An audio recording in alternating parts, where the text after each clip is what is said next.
회사 생활에서 사장님이나 직장 상사 때문에 이리저리 치일 때, 야, 내가 저분보다 더 많은 돈을 버는데, 이런 생각이 들면 상당히 위안이 되지 않을까요?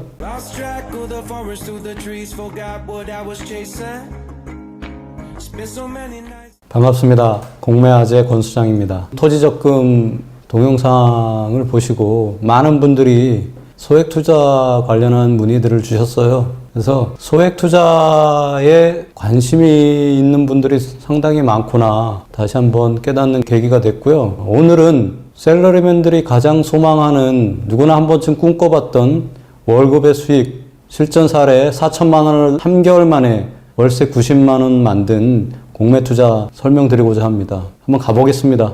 일하지 않아도, 내가 놀고 있거나 자고 있어도 돈이 자동으로 들어오는 일명 파이프라인 구축이라 하면 내 노동력을 소모하지 않고 돈을 버는 우리 직장인들의 꿈이라고 해도 과언이 아닐 것입니다. 다들 한 번씩 생각해 보시면 입가에 미소가 지어질 수 있는 그런 내용이죠. 반복되는 일상에서 정말 우리를 피곤하게 만드는 직장 상사보다 내가 한 달에 더 많은 수익을 가지고 온다고 생각해 보면 어떨까요? 회사 생활에서 사장님이나 직장 상사 때문에 이리저리 치일 때, 야, 내가 저분보다 더 많은 돈을 버는데, 이런 생각이 들면 상당히 위안이 되지 않을까요? 원미도 공매에서 차익을 노릴 수 있는 물건에만 집중하던 공매화재가 새로운 길을 모색하게 된 부분들은 정부에서 주택에 대한 양도세 강화를 하거나 보유세 강화를 하면서 각종 매체들이나 유튜브 인플루언서들이 돈이 자동으로 들어오는 파이프라인 구축에 대한 얘기들을 강조하다 보니까 저도 어느새 그런 물건을 찾게 됐고, 또 수익성 부동산에 관심을 갖기 시작했습니다. 물론 주거용 부동산은 아까도 말씀드린 것처럼 취득이나 보유나 또 양도할 때 계속 세금이 우리 발목을 잡고 어려움을 가중시키다 보니까 근린 상가에 대해서 타겟을 잡고 저도 이제 손품을 팔기 시작했습니다. 사실 파이프라인 만들기에 적합한 수익성 상가를 찾아내는 데에는 한 3가지 정도 기본 원칙을 가지고 접근해야 될 것 같습니다. 일단 첫 번째는 위치적으로 공실이 나지 않는 곳을 잘 골라야 합니다. 두 번째는 수요와 공급이 잘 맞아떨어져서 어느 정도 임차 수요가 받쳐줘야 됩니다. 세 번째는 우리가 사실 돈 많으면 공매 투자하지 않겠죠. 가진 돈이 소액이다 보니까 소액으로 투자할 수 있는 물건.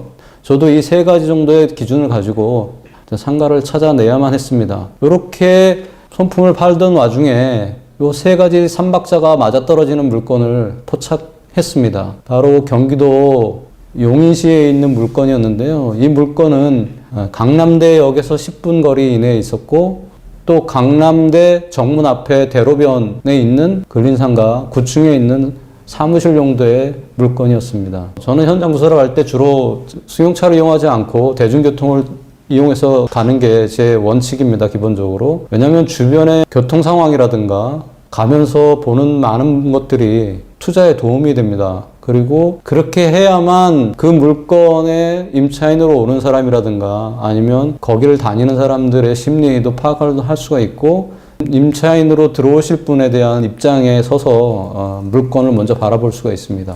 그 물건에 도착하자마자 그 물건의 빌딩 관리 회사가 입점해 있었고요. 관리소장이 별도로 파견이 나와 있더라고요, 지하 사무실에. 그래서 거길 찾아갔습니다. 관리소장님이 공매 관련해서 나왔다고 하니까 아주 익숙하게 응대를 하시더라고요. 그건 아마도 거기에 저 같은 분들이 많이 왔었다는 반증이겠죠. 어쨌든 제가 그 물건에 대해서 소장님의 안내를 받았는데, 공실로 비어있는 902호를 열쇠를 열어서 안을 직접 보여주시고, 903호 같은 경우에는 분양받았을 당시에 주인하고 임대차 계약을 맺었다고 하는 분이 가구 몇 점 놓고서 계속적으로 권리를 주장하고 있다. 그래서 명도가 좀 어렵지 않겠냐, 이런 조언도 해주셨고, 체납관리비가 상당히 많다, 이런 말씀을 해주셨습니다. 체납된 관리비가 902호는 1,000만 원가량, 903호는 2천만 원가량 된다고 말씀을 하시던데 상당히 부담은 됐습니다. 그래도 경험상 연체관리 체납관리비는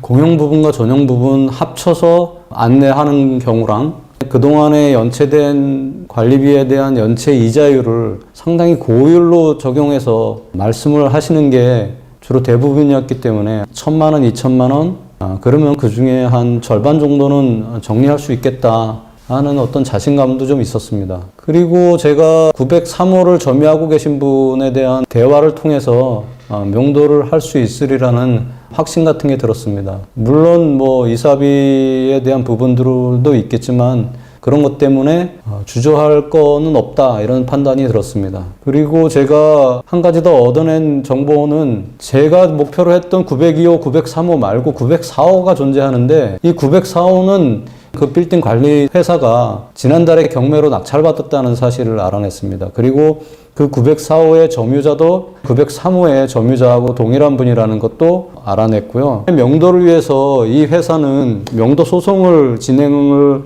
하고 있다는 사실도 알게 된 귀중한 정보였습니다.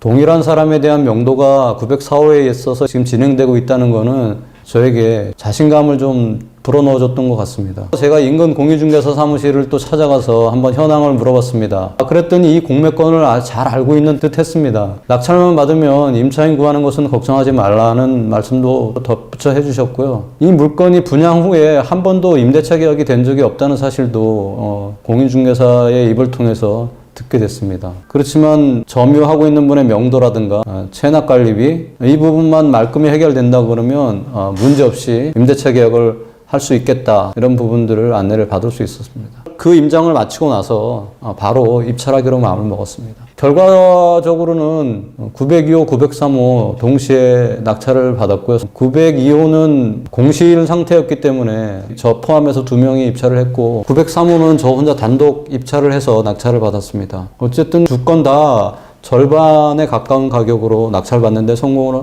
한 것이죠. 일단 낙찰을 받고 다시 관리사무소를 찾아서 체납된 관리비에 대한 리스트 그거를 받고 또 903호 점유자의 연락처를 확보를 할 수 있었습니다. 여러분들 사실 점유자의 연락처를 확보하는 것 자체가 명도의 절반은 왔다라고 판단하셔도 됩니다. 일단 사람과 사람이 하는 일이기 때문에 점유자와 연락이 가능하다 그러면 어느 정도 좀 해결의 첫 단계를 밟았다 이렇게 이해하시면 될 것 같습니다. 사실 오늘은 파이프라인 구축, 수익성 상가를 통해서 파이프라인 구축에 대한 말씀을 드리는 게 우선이기 때문에 체납관리비 정산 부분, 점유자의 명도 이 부분은 궁금하시겠지만 오늘은 여기서 좀 생략을 할까 합니다. 이 부분들에 대해서 굉장히 어려워하시고 질문들을 많이 하시는데 이 부분은 따로 컨텐츠를 별도로 떼서 제가 실전 경험을 통해서 심도 깊은 내용으로 다시 준비를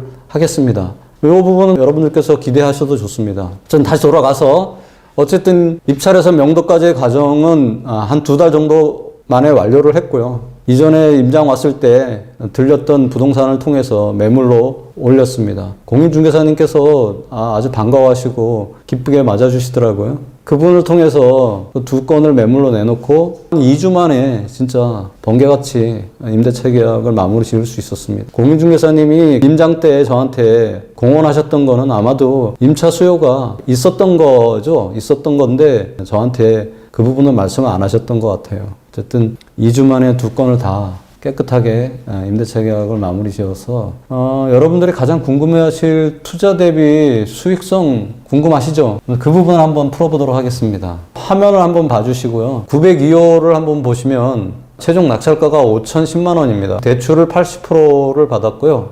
개인적으로 들어간 투자 비용은 1,002만 원 되겠습니다. 그리고 추가 비용으로 체납관리비 그 다음에 취등록세, 청소비, 명도비용 해서 970만 1,300원이 투입이 됐는데 결과적으로는 임대차 계약을 1,000만 원 보증금에 월세 40만 원을 받았기 때문에 보증금으로 1,000만 원이 다시 회수됐습니다. 그래서 최종적으로는 총 투자액이 972만 1,300원이 되고요.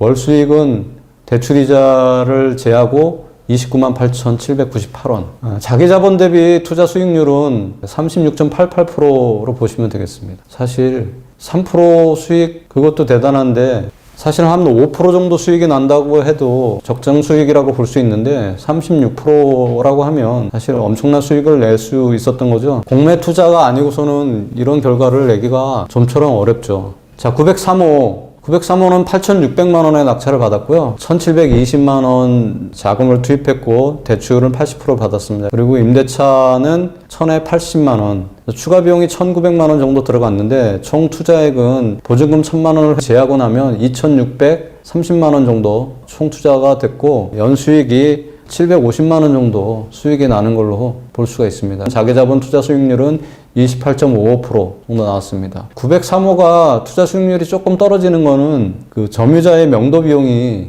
여기에 가산이 됐고요. 그래서 투자 수익률이 902호 대비 조금 떨어졌습니다. 많은 분들이 그럼 현재는 대출이 규제가 많으니까 이런 투자가 어려울 수 있지 않냐 이렇게 반문하실 수 있습니다. 물론 맞습니다. 제가 3, 4년 전에 수익 낸 이 물건을 지금 현재 상황에 그대로 적용시키자는 얘기는 아닙니다. 현재 상황에서 규제 지역에서는 40%, 비규제 지역은 60%까지 대출을 받는다고 치면 공매 투자를 통해서 낼 수 있는 수익률은 한 10%, 12% 정도 수준은 충분히 가능하리라고 보고 있습니다. 여러분들께서 성공 투자를 위해서는 결국은 공부하시고 좋은 공매 물건을 낙찰 받으셔서 안정적인 임대차 계약을 맺으시면 충분히 월급의 수익을 가져가실 수 있을 거라고 봅니다. 임대사업자 등록이나 소득세 등을 감안하더라도 꽤나 만족스러운 수익이 들어온다는 것은 분명히 확실합니다. 우리 모두 경매나 공매를 통해서 2배, 3배의 어떤 차익을 노려보는 물건들을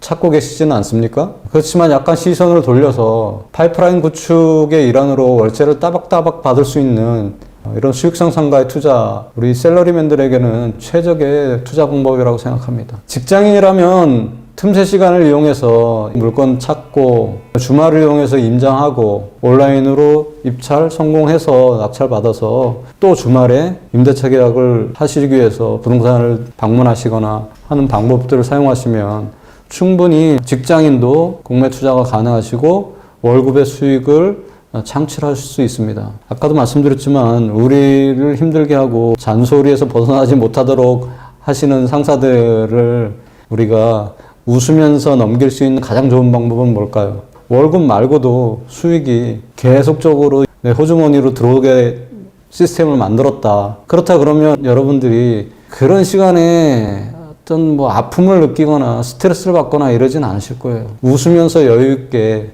그런 순간순간들을 슬기롭게 넘길 수 있는 마음의 여유를 가질 수가 있습니다. 자, 이런 기회는 절대로 운이 좋아서 찾아오는 것이 아닙니다. 행운이 아닙니다. 내 의지, 노력, 시도, 꼼꼼한 분석을 통한 기회를 필연으로 만드는 것입니다. 우리가 마음만 있고 행동하지 않으면, 실천하지 않으면 절대로 결과는 따라오지 않죠. 파이프라인을 만들어줄 수익형 부동산에 대해서 더 많은 정보가 필요하시다면 네이버 카페를 이용해 주시기 바랍니다. 자, 구독과 좋아요, 거기에다가 알림 설정까지 하시면 여러분들에게 좋은 일이 생깁니다.